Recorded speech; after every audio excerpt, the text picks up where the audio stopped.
Ici Jean-Sébastien de la Chavrotière, conteur. Eh oui, conteur de légendes, de contes, d'histoires, d'anecdotes, d'aventures, de tout ça, de ma vie finalement.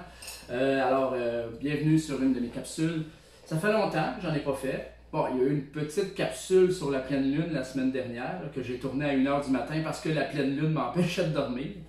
Pour ceux qui ne connaissent pas un peu l'histoire des capsules, lors de la première vague de pandémie qu'il y a eu au printemps, j'ai perdu mon emploi. En fait, j'ai perdu plusieurs de mes emplois. Compteur, j'ai perdu des contrats. Tourisme, parce que je suis guide, j'ai perdu des contrats. Et éducateur, animateur à la vie étudiante dans une école secondaire, j'avais perdu mon travail aussi. Là, ça va mieux, ça va mieux. On est encore dans la deuxième vague. J'ai un nouvel emploi dans une autre école, au collège Beaubois, à Pierrefonds, que j'adore. Salutations passant à tout le monde du collège Beaubois. Là, je me suis dit, je vais refaire des capsules, peut-être pas tous les jours comme j'ai fait, parce qu'au printemps, j'avais dit, je vais faire ça pendant 2 semaines, une capsule par jour. Ça a duré plus de 30 jours finalement. Les gens aimaient ça parce que les gens m'en redemandaient. D'ailleurs, je lance encore l'appel que j'ai lancé l'autre jour sur ma page Facebook de compteur.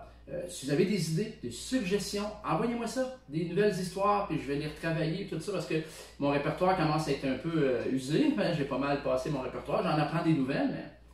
Et également, j'en profite aussi, j'ai eu un appel d'une bibliothèque dans la région aussi qui serait intéressée à avoir des capsules, puis des prestations à la bibliothèque qu'on pourrait filmer, puis que les usagers pourraient écouter en ligne. Donc, si vous êtes responsable d'une bibliothèque dans la région, contactez-moi.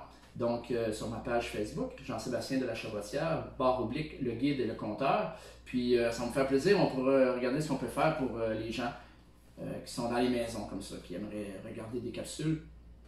Alors, je vais dédier ma capsule d'aujourd'hui aux gens qui habitent dans des CHSLD ou dans des résidences pour personnes âgées, des résidences pour personnes retraitées, qui sont confinés parce que, par exemple, ma mère est dans un CHSLD en Mauricie. Comme j'habite en zone rouge et je travaille en zone rouge, je ne peux pas aller la visiter pour l'instant. Donc, elle n'a pas Internet non plus, donc elle ne verra pas ma capsule. Mais beaucoup de personnes âgées sont confinées dans leur résidence et ils ont Internet au moins, et ils peuvent lire des livres aussi.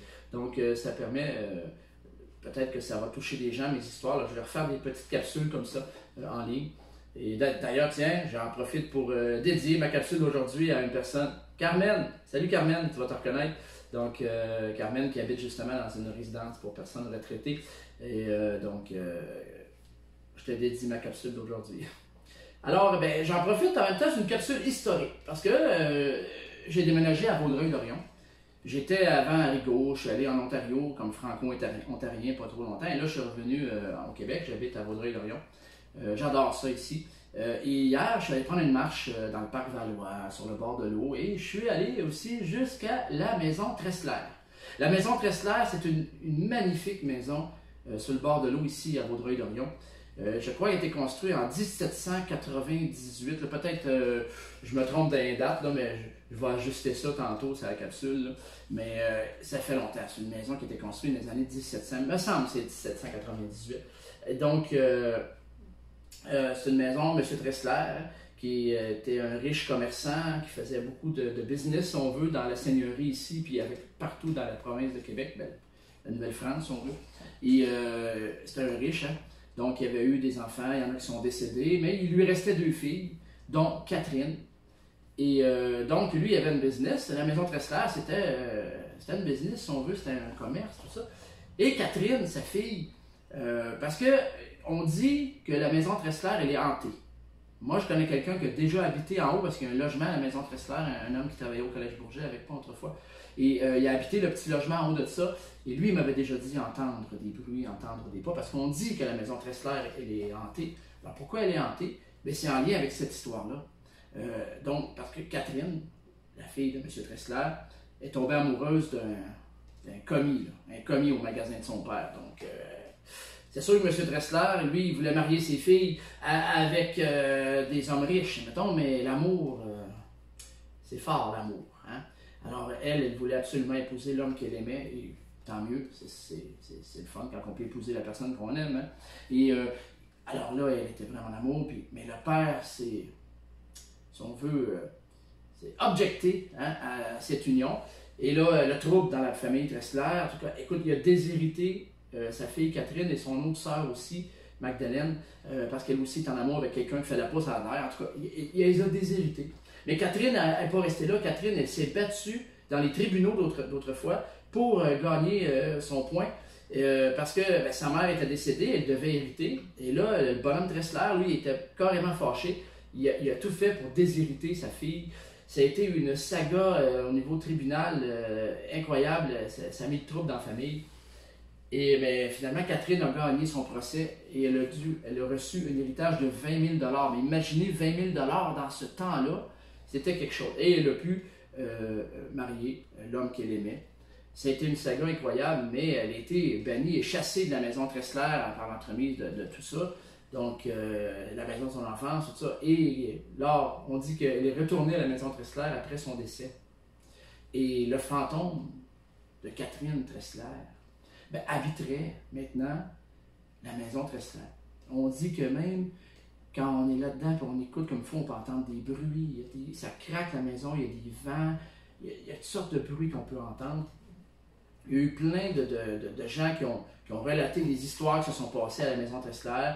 Il y a eu même des reportages, même à TVA en passant là-dessus. Écoutez, Paranormal, tout ça, ils sont venus voir la maison. Alors, elle est supposément hantée. Il y a beaucoup de preuves maintenant qu'elle serait hantée. Il y a même une anecdote une fois qu'il y a déjà eu, parce que la maison s'est revendue à d'autres familles après ça. Puis il paraît qu'à un moment donné, il y avait une fête entre amis. Puis quelqu'un aurait levé son verre pour appeler le fantôme de Catherine. Et au même moment, une pierre serait tombée de la cheminée. C'est tombé au sol. Donc ça a un petit peu gâché la fête. Hein. Alors, c'est pour ça que la maison Tressler, elle est hantée. À cause d'une histoire d'amour, entre autres, une histoire de famille qui a mal tourné. Donc, ça se passe il y a très longtemps. Alors aujourd'hui, j'espère qu'on ne voit pas ça encore de nos jours. Un père qui va déshériter sa fille parce qu'elle veut marier l'homme qu'elle aime. J'espère qu'on ne verra plus jamais ça. Parce qu'il y aura une autre maison hantée quelque part, sûrement. Alors, je vous invite informez-vous, fouillez sur Internet, il y a plein de choses par rapport à la maison Tressler. C'est une magnifique maison. Venez la voir, là je ne sais pas ce que ça a l'air avec la COVID, si on peut la visiter. Il y a des expositions sur place. L'an passé, je me souviens, j'ai été photographier les œuvres de mes élèves au Collège Bourget qui avaient été exposées à la maison Tressler. C'est une magnifique maison sur le bord de l'eau, ici à Vaudreuil-Dorion. Informez-vous, puis si c'est ouvert, allez visiter et venez visiter également notre belle région. Alors, c'était ma capsule historique sur le fantôme de Catherine Tressler, de la maison Tressler. Eh oui. Alors, je vous souhaite une bonne fin de journée. Bye bye.